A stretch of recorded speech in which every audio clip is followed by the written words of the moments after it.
Hey folks, before we get started, if you want to stay up to date with the latest stories and investigations, be sure to follow S News.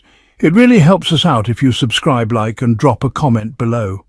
Your support keeps us going, so thank you for being here, and let's dive in. Unofficial, unannounced, and out of the public eye. But behind the scenes it symbolized something far more dangerous. Now, the United States is quietly waging a war on the cartels. A secret alliance between the United States and Mexico was quietly built to hunt down and dismantle some of the most violent cartels in the Western Hemisphere. Today, the cartels aren't fighting United States troops. Instead, they're up against a well-organized network of undercover intelligence agents, legally protected, strategically trained, and backed by hundreds of millions of dollars in covert funding each year. This isn't a war aired on live TV. There are no breaking news alerts, no presidential speeches, but people are still dying, criminal networks are still collapsing, and plainclothes agents continue to disappear into Mexico's most dangerous areas. So how did the United States manage to send over 100 civilian agents into a foreign country without triggering a diplomatic crisis? Who allowed them to set up secret bases just miles from cartel strongholds? And why didn't the Trump administration tell the American people about these missions?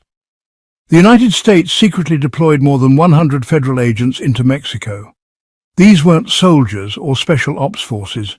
They were civilian intelligence officers from the DEA, FBI, and CIA, working under diplomatic cover from 11 secret offices located near major cartel hotspots along the border. From these outposts, they carry out surveillance, direct raids, and help track down top cartel leaders, all without ever going public.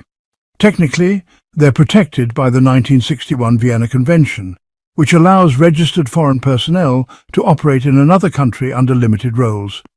But in reality, they're doing a lot more than just observing. They're collecting live intel, intercepting cartel communications, and feeding targeting data to Mexican security teams. In some cases, they help plan the raids themselves. According to an internal DEA budget document, more than $400 million is allocated annually to fund these overseas missions, much of it going directly to Mexico, with both governments' approval, but without public acknowledgement. What's striking is how little the public knows. Neither Washington nor Mexico City talks openly about these missions. No press releases, no news briefings, no photos. The goal is to keep it all in the shadows. In Mexico, the idea of United States agents operating on sovereign land is a political minefield. In the United States, it could spark legal and political backlash, especially since Congress hasn't debated it publicly. Yet, despite the secrecy, the mission has continued for years. These agents operate in cartel-controlled zones, no uniforms, no American flags.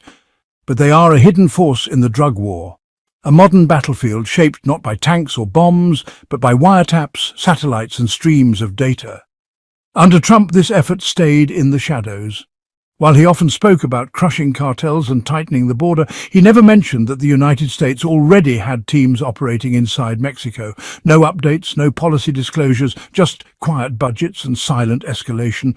These American agents were doing the real work. No speeches, no campaigns, just tracking drug lords, mapping cartel networks, and feeding intelligence into joint operations. Their impact was real, even if unspoken. But secrets don't last forever. Even the quietest missions can explode into public view, especially when things go wrong, like when a major Mexican drug lord was tracked in broad daylight and a 90-minute gunfight exposed the full extent of U.S. involvement.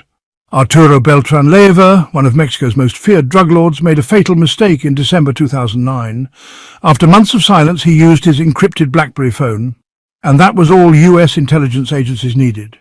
DEA and CIA teams picked up the signal and located him in a luxury complex in Cuernavaca, not far from Mexico City. Instead of sending U.S. Special Forces, America chose to stay in the background. This wasn't a military operation.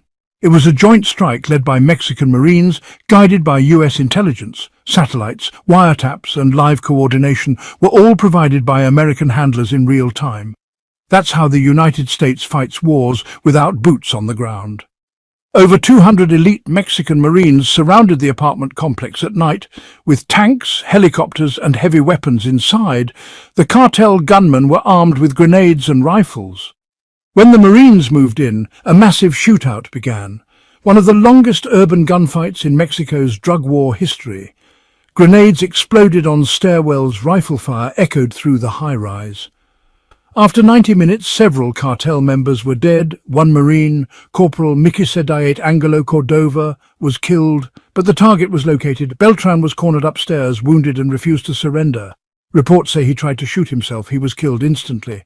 After confirming his death, Mexican Marines allegedly covered Beltran's body in blood-soaked US dollars, sending a chilling message. No amount of money could save him. It was personal. The death of Corporal Cordova made it that way. The United States never fired a bullet, but its intelligence made the mission possible. Beltrán, the so-called boss of bosses, was eliminated without a single American soldier crossing the border. It confirmed a truth few in Washington wanted to admit. The United States was already deeply involved in Mexico's cartel war. It wasn't about walls or troops, it was about intelligence, influence, and surgical power. All of it done quietly, under a president who promised strength, but never revealed how deep the rabbit hole went.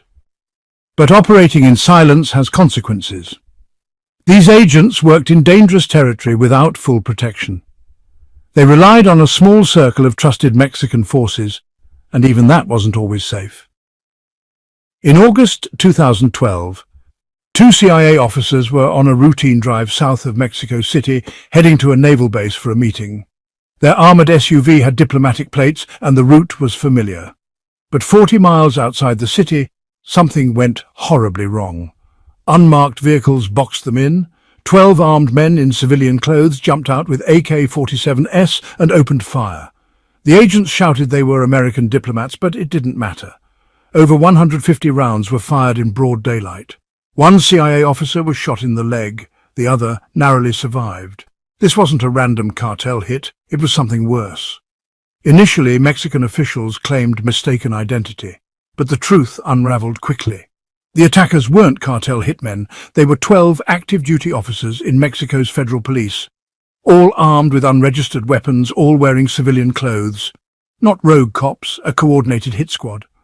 The CIA vehicle was clearly marked. There was no mistaking who they were. Every sign pointed to a planned ambush and deep ties between law enforcement and organized crime. All 12 officers were arrested and charged. The incident confirmed what US intelligence feared but rarely said out loud. Parts of the Mexican police couldn't be trusted. Some were working directly with the same cartels they were supposed to fight. To make it worse, the US government kept it quiet. There were no headlines in Washington, no press conferences, just diplomatic damage control under Obama, and later, silence under Trump. But silence didn't erase the truth. The 2012 ambush marked a turning point. After that, the United States began distancing itself from the federal police and instead focused on working with vetted military units like the Mexican Navy. The strategy changed. Trust was no longer assumed. It had to be earned. The deeper concern, how many other officers were compromised? How deep did cartel influence go? This wasn't the first betrayal. Back in 1985, a DEA agent named Enrique Camarena was kidnapped, tortured and killed while investigating the Guadalajara cartel. His death exposed the full extent of cartel power and, well, the rot inside Mexico's law enforcement. The US responded with unprecedented force, even orchestrating a controversial cross-border kidnapping of a suspect. Camarena's murder triggered a strategy shift, from quiet cooperation to bold, unilateral action. Over the next 2 decades, the US worked to build its own clean units inside Mexico, elite groups trained, equipped and closely monitored by US agencies. One of the most effective programs was the DEA's Special Investigations Units, SIUs, hand-picked Mexican officers vetted and trained to operate outside of the corrupt local system. They didn't report to Mexican superiors. Their loyalty was to the DEA. The system worked until 2021, when President López Obrador shut down all SIUs, claiming they threatened Mexican sovereignty. The impact was immediate and severe. Arrests dropped, informants vanished, drug routes reopened, and violence surged. In the absence of trusted partners, DEA had to pull back.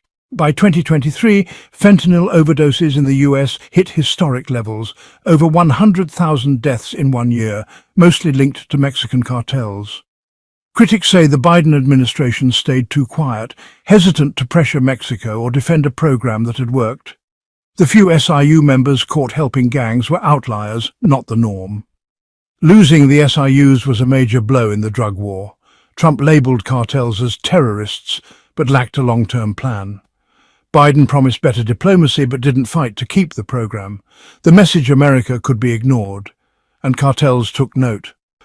Now, DEA is shrinking, Mexico is clamping down, and a dangerous vacuum is forming, one the cartels are rushing to fill. Agents are still operating in Mexico, but with fewer resources, less support, and honestly, higher risk. Meanwhile, the cartels are more violent, more organized, and more politically connected than ever. Finally, thanks for listening. If you found this story important, don't forget to follow S News and keep an eye out for future videos. Subscribe, like, and